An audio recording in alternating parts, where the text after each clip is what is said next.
This is good morning. It's the House Appropriations Committee. It's Friday, February 27th, 2026. It's about 9:20 and we are back and we are going to have a conversation about the bill we heard yesterday, Age 660, which is the opioid abatement special fund appropriation.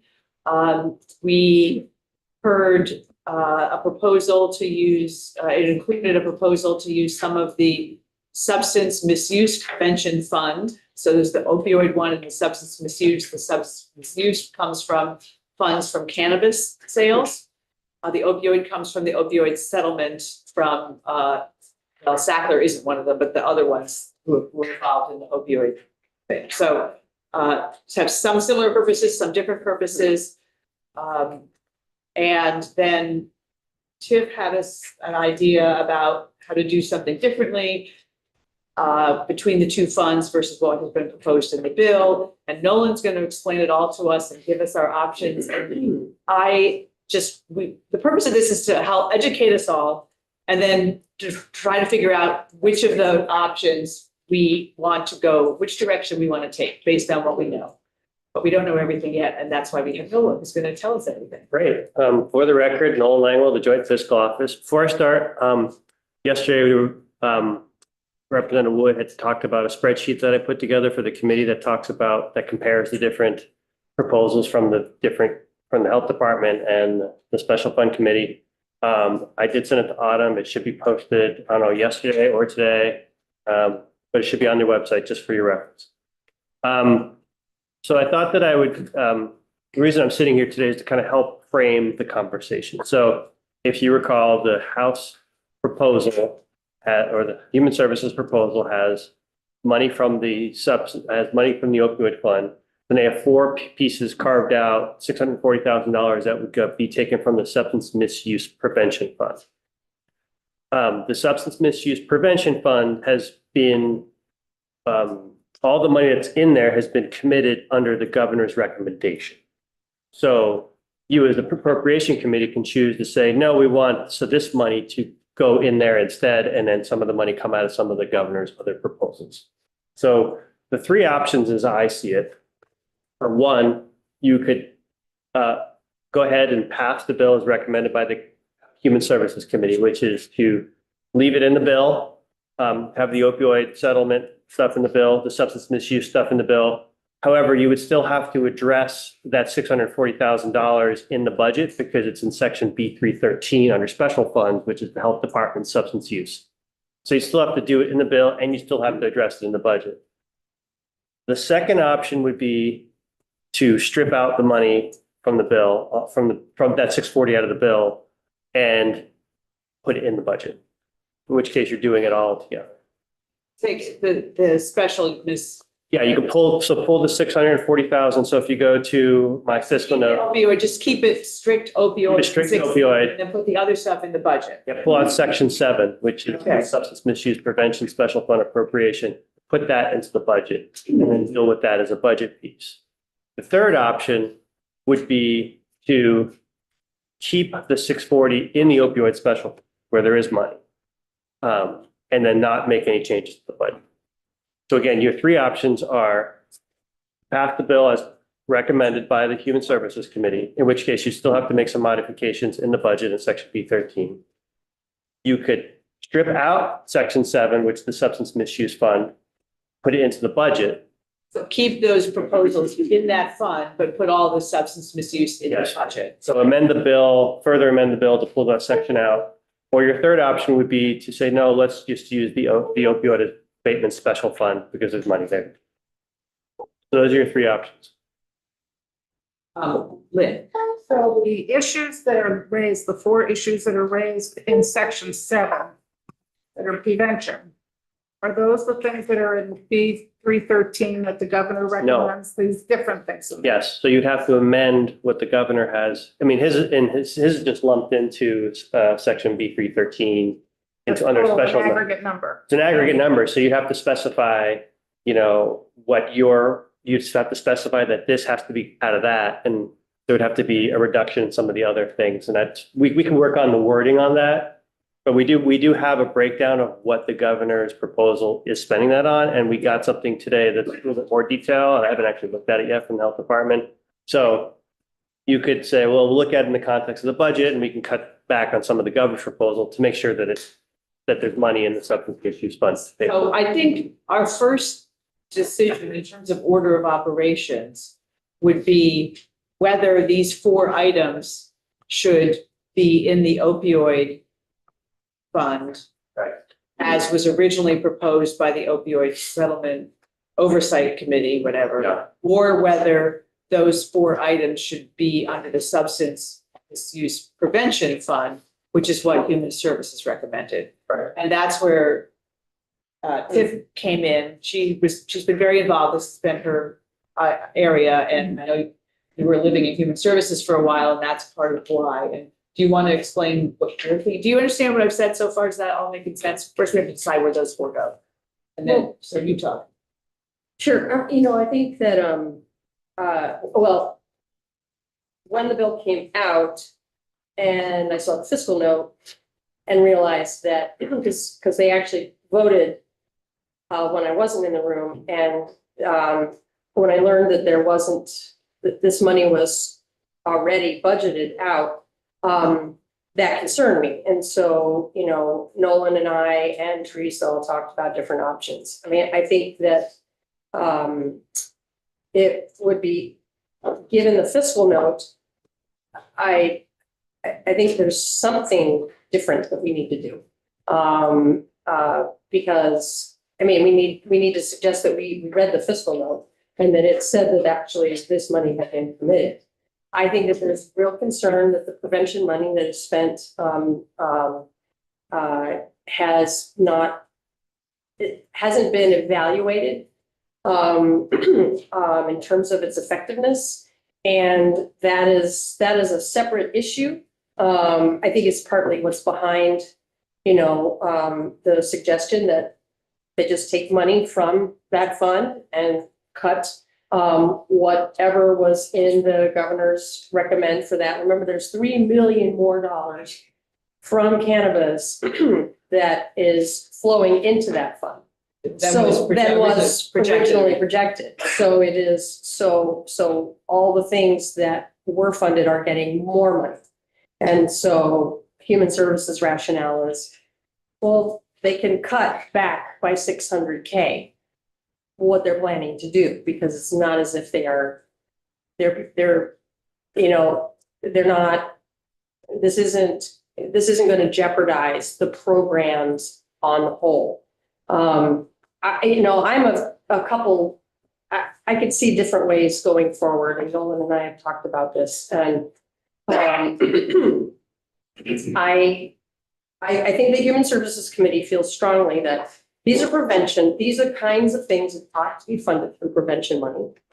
And that one way or another, we should acknowledge that and not take it from the opioid settlement fund, which, as was described yesterday, is going, is slowly diminishing in its, in the balance that is available to us to fund the various things that we've committed from it. So I'm comfortable with putting it in the budget and stripping it out of this bill. We could also develop language that would recommend that these things be funded, and note that this will mean making adjustments to the governor's recommended prevention budget from that fund. But you are advocating keeping it in the substance misuse fund? Or are you advocating putting it I back? think, I'm not an expert on this. And nobody's done the full review of the prevention programs. But I've heard enough from Human Services folks, both on the Senate and House side, to feel like they need to really look into that perhaps. And that it is a reasonable place for these things to come from. From the substance misuse fund? mhm. Okay, Yeah. I think there were other questions over here. Tom, and then. Okay, Tiff, can you clarify the statement just about how no one's reviewed the effectiveness of this program? Like, whose job is that? Let's say AHS. I mean, they would say that they have reviewed and have, but that has not really been shared to the satisfaction of the Human Services Committee. What do we pay them for? I've got Wayne, Marty, John. You already know I have concerns. I do think the money should come from the right places, right? But the overall concern is having this money thrown into this way. I'd like to see it, probably what part of what we're talking about here is, we have all these asks from the public hearings, we get from the committees, all these asks. I'd like to see them lined up like we did last year, all in the big spreadsheet, including these, so that we can assess each one of them against the governor's recommend, so we can see it systematically. Because I look at it, I'm looking at it on one page, we've got money coming out for the advisory. So Wayne, I'm going to pause you for a second. This is not general fund. This is the special fund. So I just want to be sure we're clear on that. We're not competing with other projects. I know that. Okay. We're competing with different funds here, right? So if we look at it, we got two different funds. And as I see it, the opioid fund is going to possibly going to run out. The other one In a has, few years. in a few years, the other one's going to have a sustaining Mhm. capability. So, if we had decisions to make, looking at one where they both could be used either way. If you use the opioid one for one-time things, would make sense. The other things for ongoing things would make sense. If we logically looked at that, so we set it up so whatever you set up was going to be able to persist through time and be funded, then that would be wiser. And I hate the idea of rushing into this and voting on a bill. We're not voting it today. We'll vote it out next week. I mean, this week we're back, not. And so, Nolan has a spreadsheet which will give us some of this information. Do we also have what the administration proposed to use? I know I saw something that Tiff had yesterday on what their proposal was for the substance misuse fund. It was kind of vague, but maybe you have some updated information. Yeah, I got an email yesterday about it. I haven't had a chance to like dig into it, Okay. but they do break it out, like, for instance, the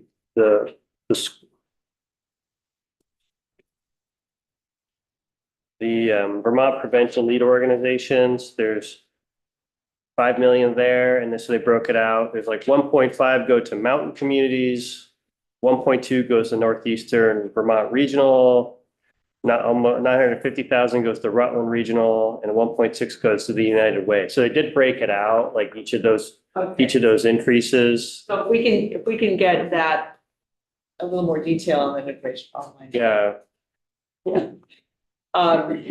So if you want to, we can make copies of that. Yeah, I mean, I don't think that we're the ones that decide whether these prevention programs are effective or not. I mean, I feel that that's the job of the two committees. And I actually, in response to you, Wayne, I have a lot of confidence in the recommendations that were made both by the advisory committee and by the Department of Health in terms of what is funded. They're kind of for, and I don't even know what all the limitations are on substance misuse prevention funding, but I think they're very appropriate uses of that money. Because they create the system, they undergird the system that is needed to address addiction and treatment and recovery at different stages, and I think a lot of thought has been given to that by the Department of Health and by the advisory committee.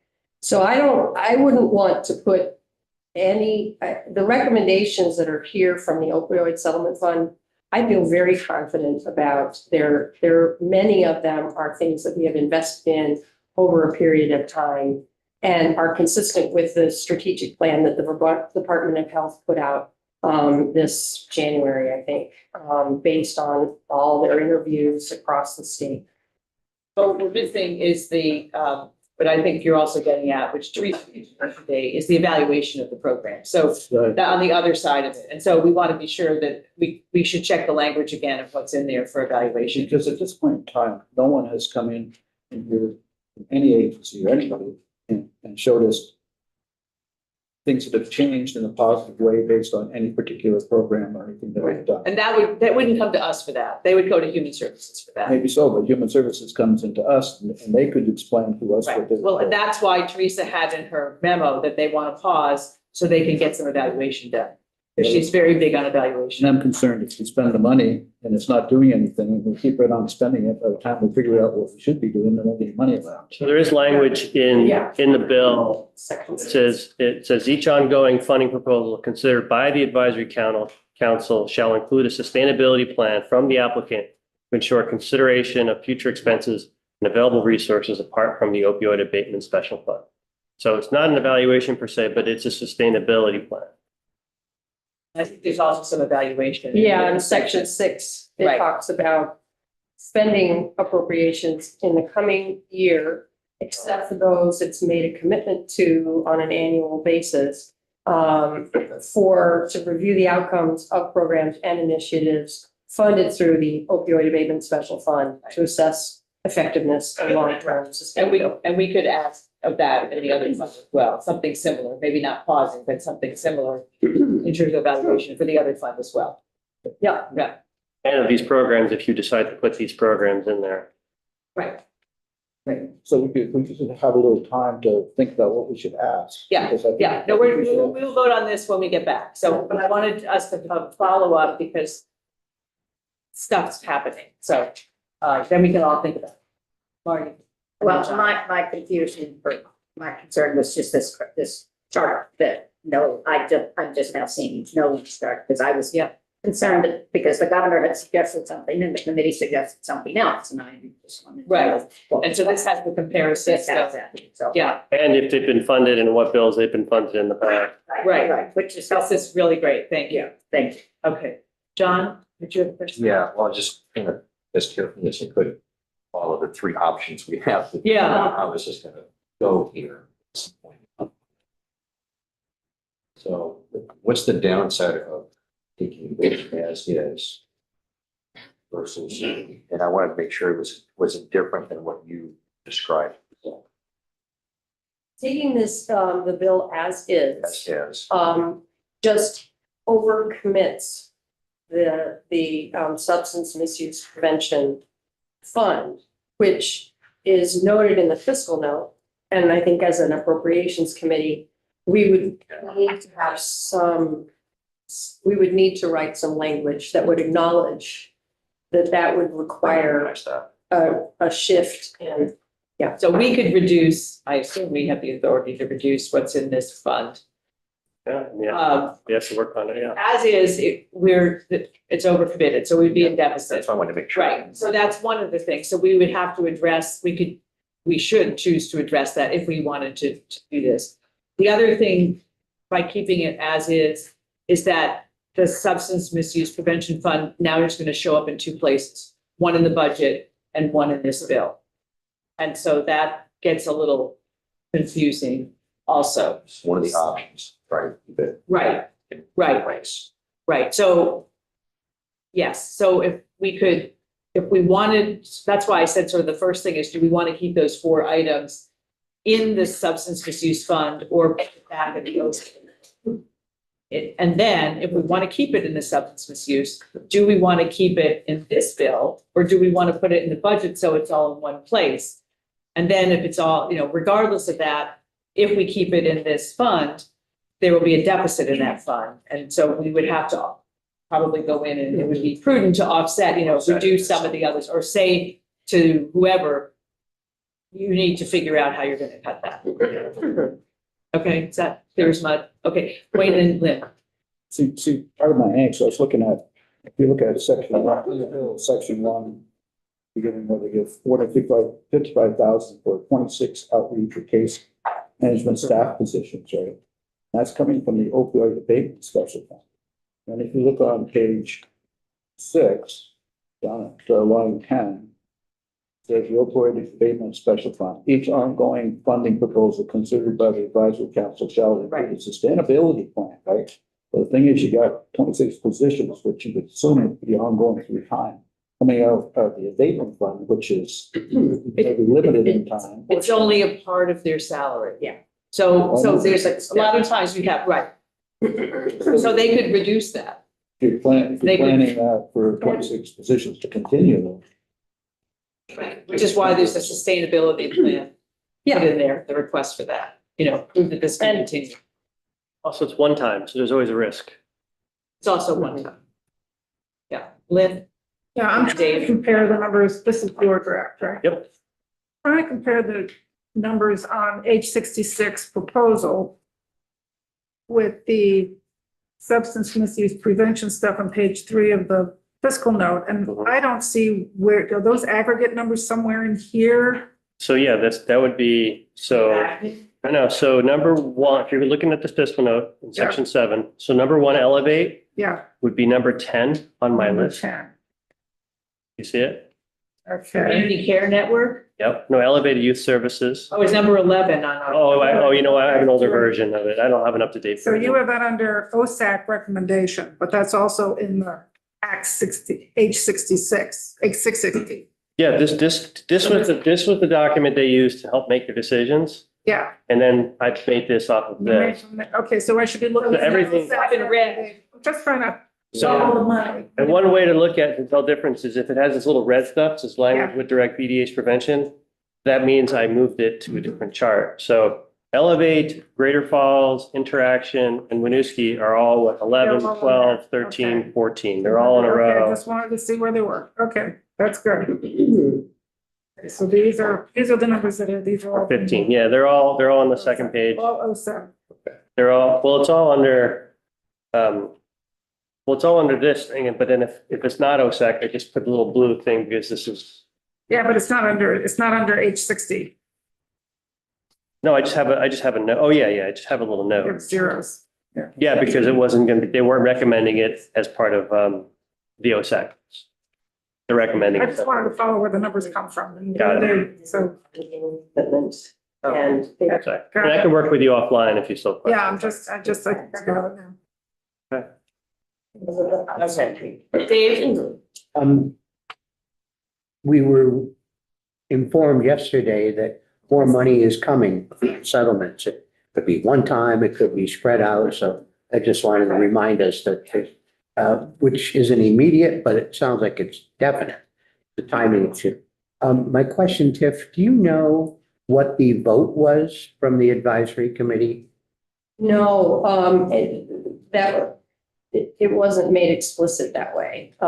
It just was a letter that came from the advisory committee.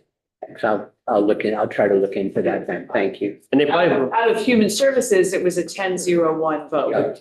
Yeah, just trying to see the advisory. I Thank think you. that Human Services looked at these those prevention related proposals and thought, well, we should be funding prevention as well. And that is why they took those recommendations from the committee but took the funding from somewhere else. That is fun, that is, It's also an appropriate use of those funds. exactly. it wasn't that there wasn't enough money in the fund, it was that they felt it was a better, This fellow was better more, placed in a different fund. that was the committee's. Right. Okay, so I think I'm gonna end the conversation here because we have stuff we're doing, but if you have more questions, check with Nolan, check with Tiff. Yeah. But I think you understand the questions we have to decide, should these be in this correct fund or not? And if we want them here, do we want them to go into the budget with the other same fund? And how do we adjust for their deficit? So we'll take it up when we get back. Thank you very much, Noah. And Tiff. And I guess we're gonna get another chart or something from Nolan about these things. What's in this misuse? Okay. We are going to shift gears again, and I think we're back to a bill. Okay, 5:48. We have Sophie, Pat, and Rep. Krasnow here, so, welcome, Sophie. I don't think we've seen you yet this year, have we? We've seen you before, but not this year. So we'll hear from Sophie, we'll hear the fiscal note. Have Representative Krasnow from, General on Housing to answer questions or fill in the blanks if need. So welcome. Good morning, Sophie Zagatny for the Office of Legislative Counsel. Would you like me to pull up the bill, or it looks like you're receiving? No, that's something else. Do you have a copy? Would you like me to pull up the copy? You can put it up. People who are watching like to see what's on the screen and they don't have a copy otherwise. Oh, yes, thank you. Oh, yes, thank you. Is that large enough? Who is the Vermont Labor Union?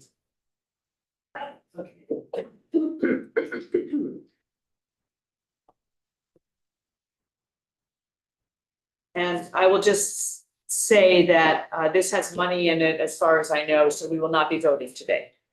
So everybody understands that. It is pretty much money related. Yes, you're going to explain why it's money related. Yes. That's great. So, right, so this bill is, was to create a mediator position in the Office of the Labor Relations Board. The Vermont Labor Relations Board oversees 7 labor relations statutes that we have in Vermont. And in state law, when the parties, the employer and the union, reach an impasse in negotiations, they are required to go to mediation. And historically, what's happened is we've been able to use, the state has been able to use the Federal Mediation and Conciliation Service. It's a free service. It's been excellent for the parties here in Vermont. The mediators know the landscape. They've been able to help work through the issues, and then the parties are able to get to resolution that relieves the burden on the Labor Relations Board. They don't have to do hearings on the impasse, etc. What's happened at the federal level is that the Federal Mediation and Conciliation Service was a victim of some significant cuts that happened. Some of those have been reversed, but not to the extent that they were before. And the mediators were laid off. They went from, I'm forgetting the number, something like 106 down to 3. So they are in the process of being rebuilt, but the Federal Mediation and Conciliation Service is a service that's mandated by federal law under the National Labor Relations Act to assist private parties that are covered by the National Labor Relations Act. So it's anticipated that even if the Federal Mediation and Conciliation Service is somewhat rebuilt, they will not be able to provide services to the public sector here in Vermont that are covered by Vermont's labor relations statutes. So it's a significant loss in Vermont having access to that service. So the purpose of the bill was to create a mediated position within our Vermont Labor Relations Board. And just to be clear, the Vermont Labor Relations Board in Vermont consists of an executive director and a part-time clerk. That's it. And so this would provide a resource within the board, within the office of the board, to help parties resolve, any issues.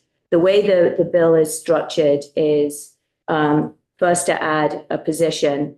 And it would provide collective mediation services both to public and private sector parties. So even though the privates would otherwise be covered by the Federal Mediation and Conciliation Service, who knows how long it's going to be before that gets rebuilt, if it gets rebuilt. But particularly the public sector is the key. And then this would also provide that if the mediator has capacity, the mediator could also provide free mediation services on grievances and unfair labor practice charges. So those are not required to go to mediation. Often the parties choose to go to mediation to try to resolve the issues, but they are statutorily required to go to mediation when they're bargaining over a collective bargaining agreement. Because mediation, it's really important that it be confidential and there be faith and trust by both parties in the mediation process. This section 3 requires that the board develop policies and procedures to make sure that any confidential information that's acquired by an in-house mediator be kept separate and, not be accessible by either the members of the board or by the staff that work for the board. So that's what section 3 does. as this bill went through general and housing, there's also been a concern, and this has been a concern that that committee has heard repeatedly, is that, again, the staffing is so lean in the Vermont Labor Relations Board that there was interest in adding a staff attorney position to the board to help with the workload, because there's been significant backlogs. And there was significant testimony, not just on this bill, but on previous bills that the general and housing have on their wall relating to labor issues. So the bill as drafted also seeks to include a classified staff attorney position in the Vermont Labor Relations Board. And so they're asking for $250,000 appropriation for the salary and benefits of those two positions. Good question. I mean, I actually just wanted to flag something, Yeah, which is that, my understanding is the Labor Relations Board asked for one position, I believe for the mediator. yeah, okay. And so, So somebody was being generous and. so, While we're at it, yeah, let's just to be clear, and that, not that I doubt, it would be beneficial. Oh, of course, but, always. I just wanted to mention that. Yeah, I would say, I think last year they had at one position, maybe 1.5 positions in the budget that got stripped out at the very end yeah. for the staff attorney position and for additional support. With that thought, if this is being used primarily for public employees, public groups, whether departments could pay for it, like interdepartmental transfer, or, do you know what I'm saying? Is that, I'm trying to find money, I'm ADFs. trying to be creative here, and maybe not all of it, but some portion of it, is that even possible? It hasn't been in the past, and it's been a very separate silo because of what it does. Yeah, So, so they can't go back and charge the governor's office for this or anything? no, and especially not the governor's office. I mean, we see this in the way that the governor's office treats the Human Rights Commission. They don't like people who bring suits against them. Yeah, yeah. So this is a case Okay. where, asking them to fund something like that ruins the neutrality, the perceived neutrality of Okay. the board. Thank you. And can I ask a question? Yes, go So, ahead and then wait. Michael, I know this is your case, your portfolio. The testimony I seem to remember from the director of the Labor Relations Board was about needing another attorney, needing help to not only, and also in the non-paid position, filling out the board itself. But they seem, but I hear that. I'm just curious, like when you say that they didn't request something, I know that she made a point of the mediator, but she also mentioned the other position too, of needing another attorney to help the board get through, because there's a whole new, the board changes, the leadership of the labor board is new. And but I'm just curious, like what's your I understanding of mean, and I think perhaps, that might boil down to what they reasonably thought they could put into their budget request, because they had requested both the per diem increase, which was going to be a Right. $20,000 increase, but they had also requested one attorney position. So they might certainly feel they need them both and have only requested one. Prioritizing, yeah. Right. I'm gonna let Rep. Hasno weigh in on this too, if you want to introduce yourself. Sure. Do you want me to, oh, You can sit down. I already said happy town meeting day, and then I forgot I was coming back in. Representative Krasnow, Chittenden 9 South Burlington, for the record. The bill is introduced by myself and others. The request was for the mediator position in these very lean times. And it was suggested by another member of the committee during the committee process that we also add an attorney position. There's kind of differing opinions on what's a bigger priority. We did not ask that specific question of the board of which they would prefer after the testimony. I'm sure they would prefer both, as would I, of course.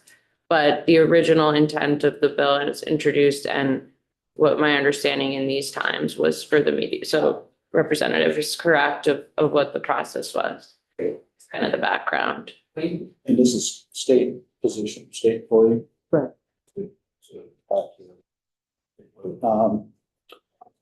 So if it's a state agency or a state employee, then the law requires a mediation, is that correct? What you said? So under the State Employee Labor Relations Act, and then this is true for the other, again, there are 7 of them, and for the other acts as well, is that when the parties are negotiating a contract, there's a multi-step process because this is pretty typical, but public employees typically can't strike. And so the process is that when you reach impasse, it doesn't mean that you've completely broken down, you can't communicate at all, at least under state law. That at the federal level, that's a different situation. But under state law, you get to a point where you've negotiated some things, you're stuck on some things, you have a mediator come in to try to resolve that. And often the mediator can fully resolve it. Sometimes they can get the parties closer together. I understand this. Okay, yeah, and then there are some additions. So where I was going is if a private business goes before the Labor Relation Board, would that mediator be able to be required, it's not required, but under what conditions would they mediate between the 2 parties that were? If this were to go through as proposed, because right now private employees are not covered by any of the They state never were. laws. They never were. Right.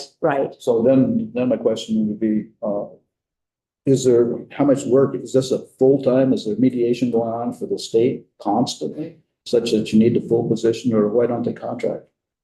So they could contract, it's just very expensive. And the testimony from the executive director of the BLRB was it's around $450 an hour for a mediator. And it can land up being very expensive. What would typically happen is that the parties would then divide the cost. But a mediator could be, it could be 1 day, it could be several days. I mean, it can get very expensive very quickly. Having participated in school board mediation. Yeah, But I mean, we've got a $250,000. that's 2 positions. It'd be 125 for 1 position. We'll get to the fiscal note in a second. Tom and then.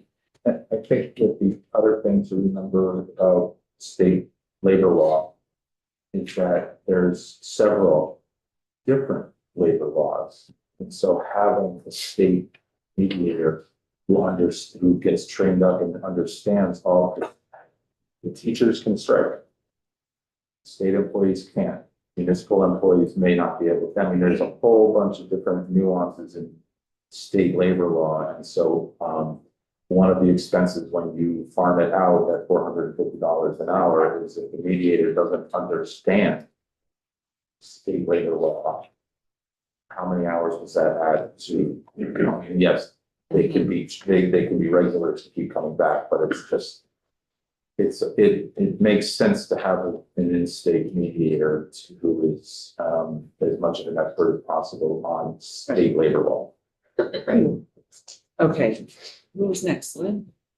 Yeah, I just want to say that school boards, I mean, I don't know how you can do it without a mediator. I mean, that is, an impasse is not unusual. Oh, no. It's very. Anybody who's been on a school board has probably lived Yes. in the past. The issue is that you're talking about grievances. And sometimes there's a lot of grievances filed. Does the mediator always deal with the grievances as well, or is that just something that they could do? We haven't really. So what's proposed in this bill is that would be something they could do because that's not statutorily required. So the goal would be that their first responsibility would be to deal with bargaining impasses. And then to the extent there's capacity, then they could work with grievances and unfair labor practice charges. Is that something that's been covered previously by the federal mediators? Yeah, I believe so. That when there have been issues on that, they've been able to reach out to the FMCS on that as well. Was that common? I mean, in your experience, or what's going on with, let's say, grievances out of all sorts of. For me, what's more common is dealing with the collective bargaining impasse. Yeah. But my But there understanding. are lots of grievances they may have participated in the past. That was my understanding in the testimony in House General. I don't know how you can do without a mediator. Right, I agree. Borrow a staff attorney from Yeah. AG's office. You know. There are other, I but the think you mediator, have to have a it's a big deal, and we clearly know the cause of it. Totally understand that. Dave, did you look like you had a question? Do you have a question? I did. Are we through, Lynn? I'm done, yeah, thank you. Thank you. Tom raised the point, and I appreciate it, greatly appreciate his value, his wisdom on this. But throughout state government, my recollection is the various departments fund HR. They have an allocation. Right. And sometimes HR rules for management, or supervisors, and sometimes they don't. Gee, there's a contract, we misinterpreted it. Here's what we're going to do. And I never saw them as being biased. Now, I may be naive, but I was just going back to if there was some way to consider, I mean, we fund the Green Mountain Care Board through hospitals, through insurance companies, through state government. I'm not quite ready, I could be convinced, to dismiss the notion of some type of cost allocation. Thank you. I'm not advocating for it. I'm just wondering. Well, So we can continue to wonder about it. And we won't be voting on this today. So if you don't mind staying there, and we'll get Patrick up to go over the fiscal numbers. I know this is terribly complicated, but you wrote it and you deserve to have it heard. Good morning. So Patrick Titterton, Joint Fiscal Office. To be honest, you've already heard the entire fiscal notes. I know you all have it in front of you, so there's a $250,000 appropriation to support the two positions that are created in this bill. And so can you divide it in half? You Presumably, just wanted one? I believe so. That would, I think that was the concept. That was the general idea. Okay. Okay. Does anybody have any questions for Patrick? While you're here, is there anything else you want to tell us about? How's the revenue? Yeah, okay. Thank you. stick to the agenda. Yeah. Tom, go ahead. So who would we ask About about what? your question? Oh. Who would we ask? Finance and management. Yeah, all right. Mike, do you want to do a little exploration of that, of whether, and I think we're in agreement that if we were to do this, we want the mediator. And then, because that's the priority, there's a clear reason for doing this, for so many reasons. But if there's some other way we can pay for it, that would be even better. Thank you both very much. Appreciate it. Nice to have a relatively uncomplicated bill come our way. And so I think Mike's going to do a little work. I think we have a sense of what we're thinking of as a committee. And then we'll talk about it more after the break. Great. Thank you both. Thank you, Rep. President. So we're right on time. Break time. We are going to break till 10:15, and then we're going to hear, and following up on Bill Day, the Sister State program, and I think there's an amendment that we're going to